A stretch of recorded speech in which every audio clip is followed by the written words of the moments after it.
Hello, everyone. This is Thinking to Think, the critical thinking podcast where we analyze topics such as civics, history, culture, philosophy, politics, and current events through a critical thinker's lens. I am your host, the social studies educator, Michael Antonio Aponte, also known as Mr. A.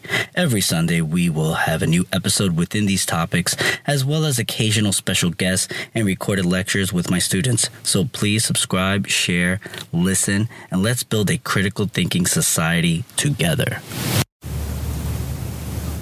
Marcus Garvey once said, "A people without the knowledge of their past, origin, and culture is like a tree without roots."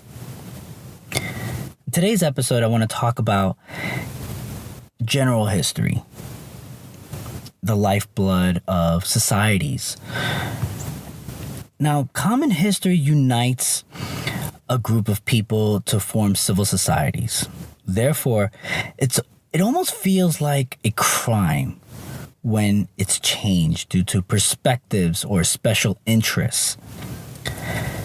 History in America has changed so much that it's unrecognizable from what it was 100 years ago. You would not imagine that our history books used to have Hispanics and Black heroes of the past. However, when you have someone that is declared credible and praised, almost like a king, nothing can stop them from changing history if they choose to. And no one in American history was more notorious for using this than former President Woodrow Wilson. Wilson was an academic who held a PhD in political science, was the president of Princeton University, had a passion for history, won a Nobel Peace Prize, and was also a known white supremacist. However, many organizations that would be considered very credible would put Wilson as one of the greatest presidents in history. So let us use critical thinking methods and historical data as a way to use this as a case study to understand the effects of Wilson's history books that eventually leads to the problems we face even today.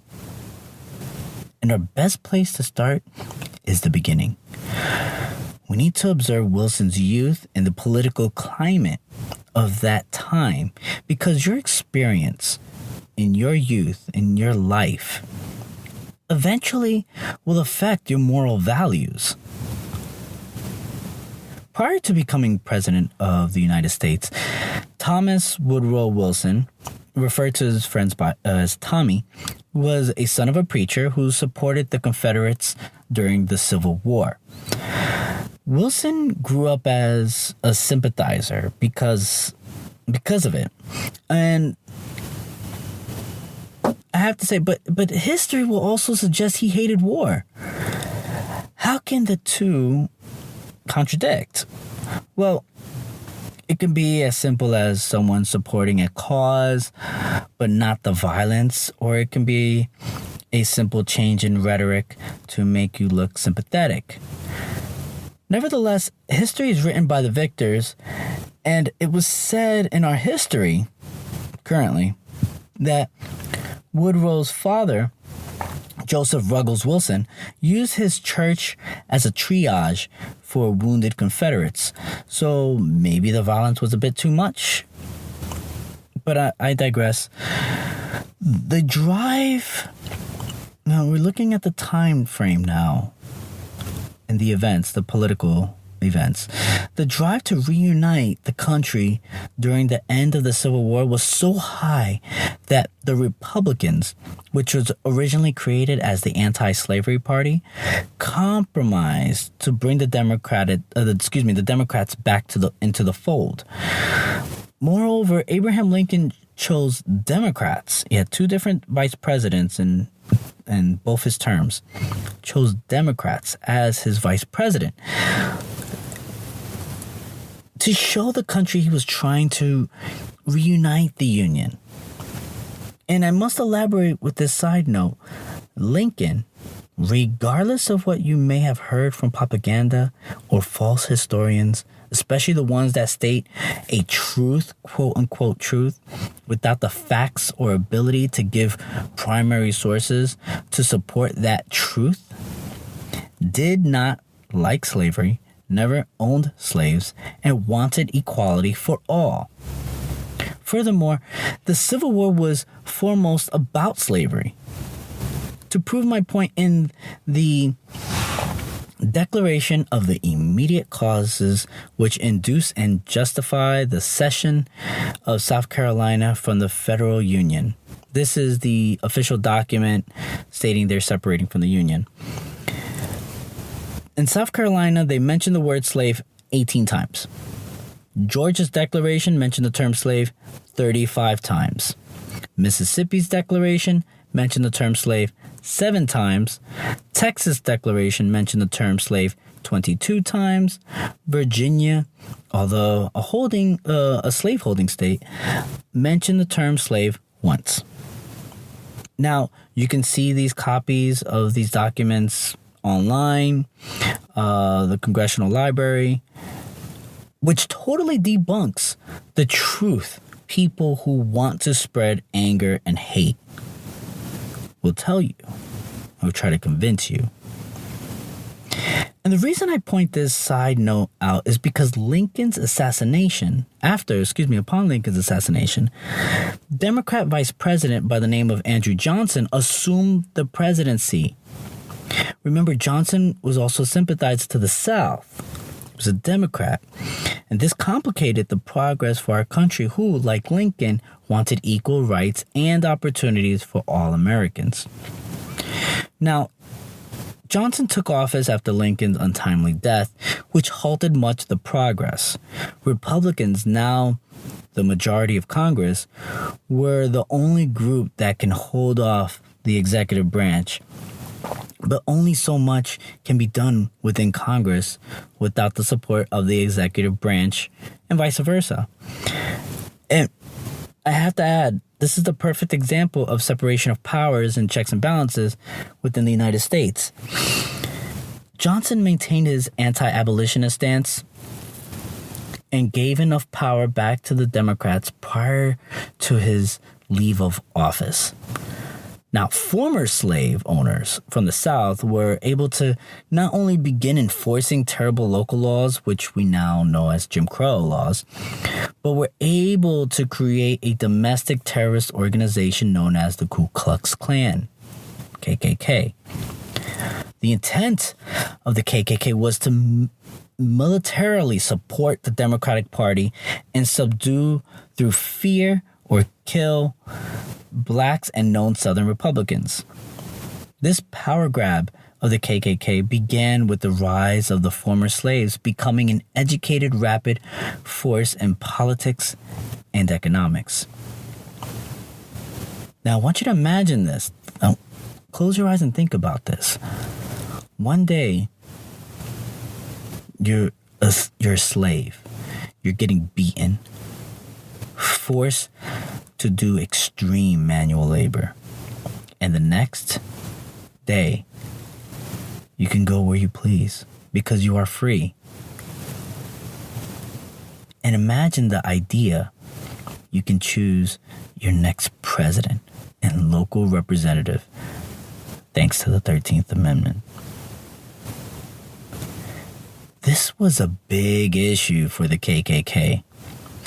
During election time, the KKK would stand by with weapons on hand at the voting offices and make sure blacks or known Republicans did not vote.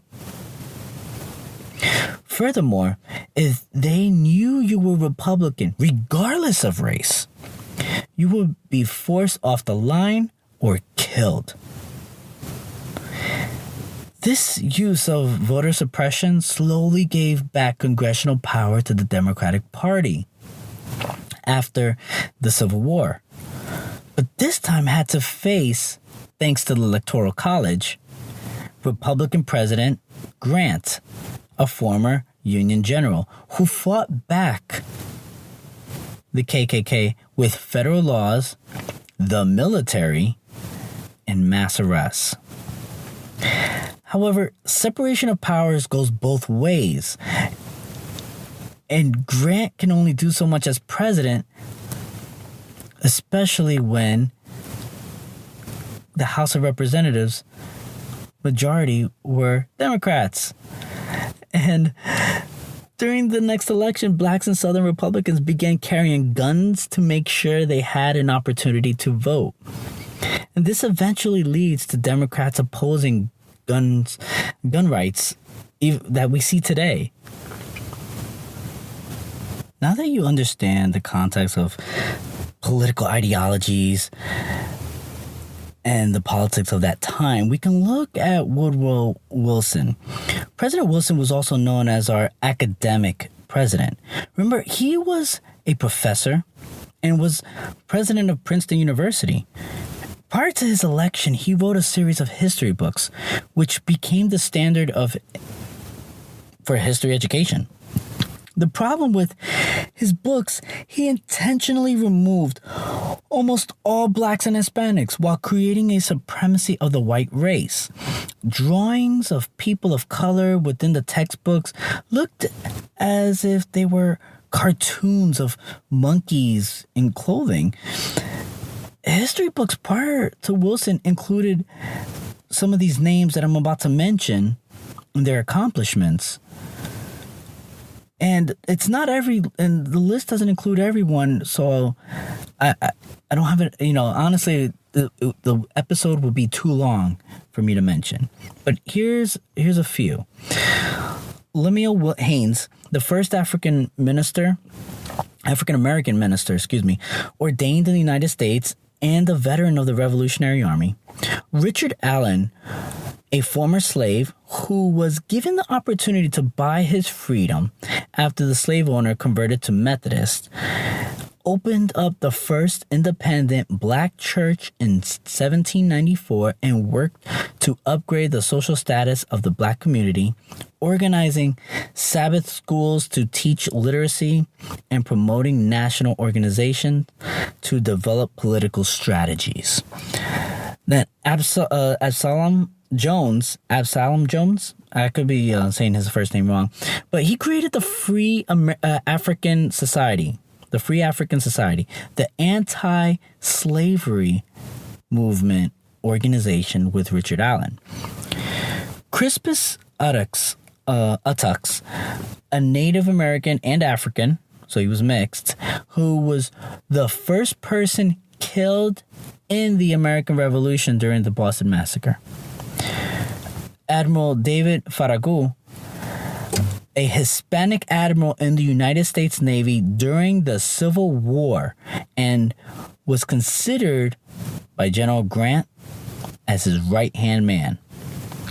Then we have Wentworth Cheswell, who was an African American who was a patriot during the American Revolution, so he was a veteran, elected as an American assessor, then an auditor, and then Justice of the Peace in New Hampshire in the beginning of 1768.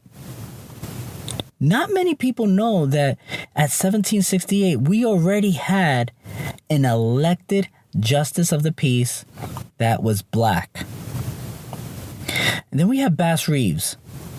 He was a former slave that was not only the first African-American U.S. Marshal, but was credited with over 3,000 felony arrests and 14 justified self-defense shootings. Until this very day, most police officers will have under 1,000 arrests in their entire career, and not all of them will be felonies. And what is also disconcerting to me is the fact that because of this academic change, most Americans today never knew that after the American Revolution, there were already black leading organizations that were abolitionists called Free African Society, and people of color who were honored by all. Famous Quaker Christians who were vital to the abolition of slavery and education of blacks were also removed from the history books. Between President Grant and President Teddy Roosevelt, the KKK were diminishing, and the black communities held wealth in the society until the election of the academic president. If this change in history books wasn't enough, he reignited the Ku Klux Klan by airing the first film in the White House, The Birth of a Nation, which was a KKK propaganda film. He publicly praised it, stating, and I quote, "It's like writing history with lightning. My only regret is that it is all so terribly true." The creator of the film credited Wilson's history books for the inspiration. The North and the South slowly began to use different forms of Jim Crow during his administration, which eventually leads to the Civil Rights Movement in the 60s. However, because of President Wilson's education, his charm, and his use of rhetoric, he was highly regarded and praised. He helped establish the rights of women to vote, began the first military occupation in Haiti, and helped create the League of Nations, which eventually became the United Nations after World War II. So now we have to ask these questions. Did he wanted women's right to vote to support the black vote? Why change history, and how did he convince a nation to do the same? Now, I don't have an answer for the first one. That I believe that's up to your perspective and your opinion. But common history unites a group into societies. For example, in ancient Greece, the philosophers would gather together to speak and pass knowledge of the past and theories of the future while criticizing the present. Native tribes did very similar things in the Americas. So how can two groups of people do similar things but have an ocean divide them? Well, in my opinion, it's a natural humanistic thing to do. However, once you control and change history, you gain the power to manipulate a group. Wilson was highly regarded as an academic, and as the president of Princeton, had influence. He convinced academia to teach a new way of history. These professors teach the students, who become future leaders and educators. Do you see where this is going? Can you see the chain of events occurring? With a small group in key positions, you can raise a certain group up or set them up for failure. Nazi Germany, an alt-right organization that brought Europe to its knees, burned books, while the far left Soviet Union, who almost destroyed the world with nuclear war, collected books by force, which was called a Spetskran. Both modified history through propaganda and influence. They understood, despite having complete polar opposite points of view, if you can control knowledge and you control the narrative, you can control the masses and their moral values. Could you imagine if we did not just highlight victims, but taught our children the heroes of our nation from the beginning, who not only represented different races, but shared the same moral values? This is why we as a society must protect history, and I say the good, the bad, and the ugly. and share information with each other as much as possible. Now, I end this episode with these two questions for you to reflect on. Wilson believed in women's equal rights and also believed people of color were inferior.